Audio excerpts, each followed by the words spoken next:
Hello friend. तो आज की कहानी सास और बहू के रिश्ते की है। देखे कैसे सास ने अपनी बहू का पक्ष लेकर सबके सामने उसका मान बढ़ाया।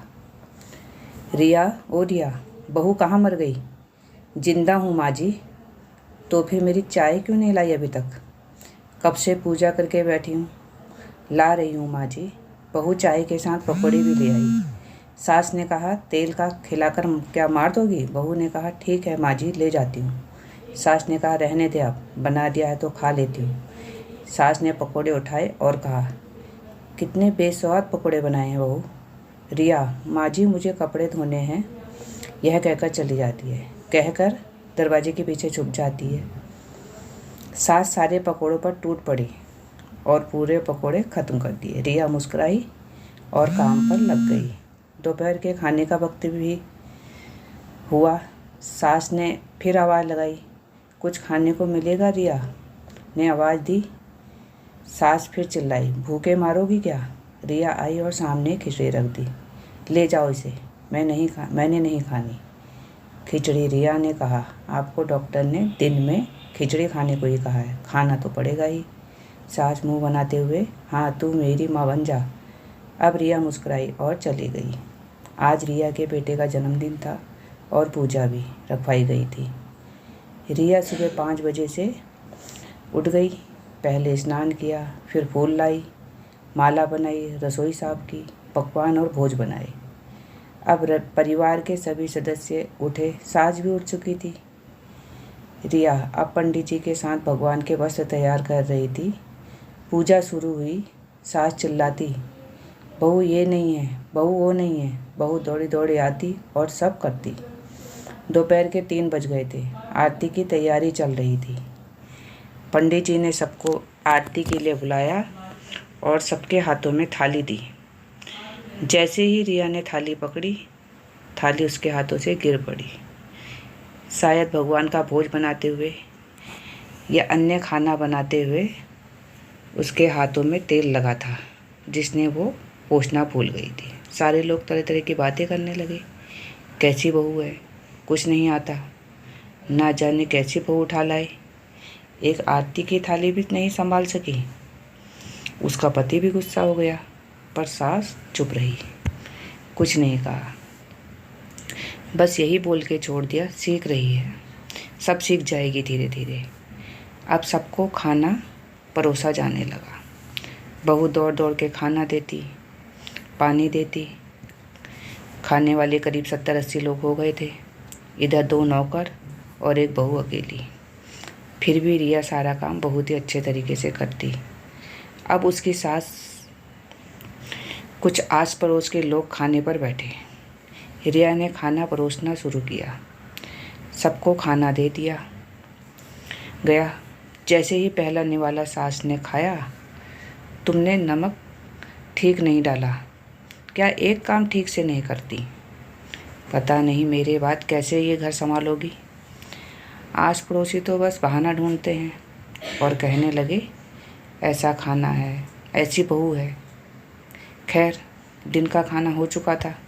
अब रिया बर्तन साफ करने लगी नौकरों के साथ। अब रात में जन्मदिन की पार्टी रखी गई थी।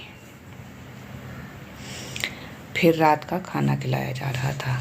उसके पति के ऑफिस के दोस्त साइड में ही ड्रिंक करने लगे। रिया का पति चिल्लाता, थोड़ा बर्फ़ ले आओ, तो कहीं सास चिल्लाती, यहाँ दाल नहीं है। फिर पति चिल्लाता, पापड़ ले आओ। ये सब करते करते आखिर में उसके पति की शराब की बोतल गिर पड़ी रिया के हाथों से। उसके एक दोस्त पर शराब गिरी। पति ने गुस्से में 2 झापड़ रिया को लगाते हुए कहता है, देखकर भी कोई काम नहीं कर सकती? तुझे इतना भी काम नहीं आता? सारे लोग देखने लगे। रिया रोते हुए कमरे की तरफ दौड़ी। फिर उसके दोस्तों ने कहा, क्या यार, पूरा मूड ख़राब कर दिया। यहाँ नहीं बुलाया होता, हम कहीं और पार्टी कर लेते। उसे तो मेहमानों की इज्जत और काम करना तक नहीं आता। तुमने तो हमारी बेइज्जती कर दी। अब आस पड़ोस की औरतों को और बहाना मिल गया था। वो कहने लगी, अपने बेटे की दूसरी शादी करा दो, छुटकारा पाओ इस गवार से। सास उठी और अपने बेटे के पास जाकर उसे एक थप्पड़ मारा और कहा, अरे नालायक, तुमने मेरी बहू को मारा? तेरी हिम्मत कैसे हुई मेरी बहू पर हाथ उठाने की? उसके बेटे के कुछ दोस्त कुछ बोलने ही वाले थे कि माँ ने उसे घूरते हुए कहा, चुप, बिल्कुल चुप। यहाँ दारू पीने आए हो, जबकि पता है आज सुबह पूजा थी और तुम्हें पार्टी करनी है। कैसे संस्कार दिए हैं तुम्हारे माता पिता ने? और किसने मेरी बहू को जाहिल बोला? ज़रा इधर आओ। फिर अपने बेटे से बोली, तूने उस लड़की को बस इसलिए मारा कि तेरी शराब की बोतल टूट गई?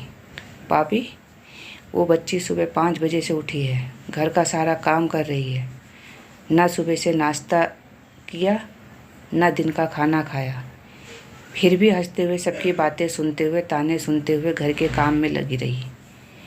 तेरे यार दोस्तों को अच्छी नहीं लगी? उसके यार दोस्त चुपके से खिसक लिए। अब सास रिया के कमरे में गई और रिया का हाथ पकड़कर बाहर लाई। सबके सामने कहने लगी, किसने कहा था अपनी बहू को घर से निकाल के दूसरी बहू ले आओ? ज़रा सामने आओ। कोई सामने नहीं आया। फिर सास ने कहा, तुम जानते भी क्या हो इस लड़की के बारे में? ये मेरी माँ भी है, बेटी भी है। माँ इसलिए मुझे गलत काम करने पर डांटती है और बेटी इसलिए कभी कभी मेरी दिल की भावनाएं समझ जाती है। मेरी दिन रात सेवा करती है, मेरे हजारों ताने सुनती है, पर एक शब्द भी गलत नहीं कहती। और तुम कहते दूसरी बहू ले आओ? याद है ना मानसी की दादी, अपनी बहू की करतूत? सास ने गुस्से से पड़ोस की महिला को कहा, अभी पिछले हफ्ते ही तुम्हारी बहू तुम मियाँ बीवी को छोड़कर घूमने चली गई थी। मेरी ही इस बहू ने 7 दिन तक तुम्हारे घर खाना पानी बनाया, यहाँ तक कि तुम्हारे पैर दबाने भी जाती थी, और तुम इसे जाहिल बोलती हो? जाहिल तो तुम सब हो जो कोयले और हीरे में फ़र्क नहीं जानते। अगर आइंदा मेरी बहू के बारे में किसी ने एक शब्द भी बोला तो मुझसे बड़ा कोई नहीं होगा, क्योंकि ये मेरी बहू नहीं, मेरी बेटी है। रिया सिसकियाँ लेते हुए फिर कमरे में चली गई, क्योंकि आज पति ने इतने लोगों के सामने जो उस पर हाथ उठाकर उसका अपमान किया था। सास ने एक प्लेट उठाई और भोजन परोसा, रिया के कमरे में खुद ले गई। सास को भोजन लाते देखा तो रिया ने कहा, अरे माँ जी, आप क्या कर रही हो? मैं खुद ले लेती ना। सास ने प्यार से ताना मारते हुए कहा, डर मत, इसमें जहर नहीं है। मार नहीं डालूँगी तुझे। तुझे नहीं सास चाहिए होगी, पर मुझे अभी भी तू ही मेरे घर की बहू चाहिए। रिया ने सास को रोते हुए गले से लगा लिया। अब सास भी रो दी और पहली बार कहा, चल खाना खा ले। फिर उसके आंसू पोंछते हुए बोली, अरे तू मेरी बहू नहीं, मेरी बेटी भी है। तो फ्रेंड्स, ऐसा ही होना चाहिए एक सास बहू का रिश्ता, जहाँ बहू सम्मान रखे,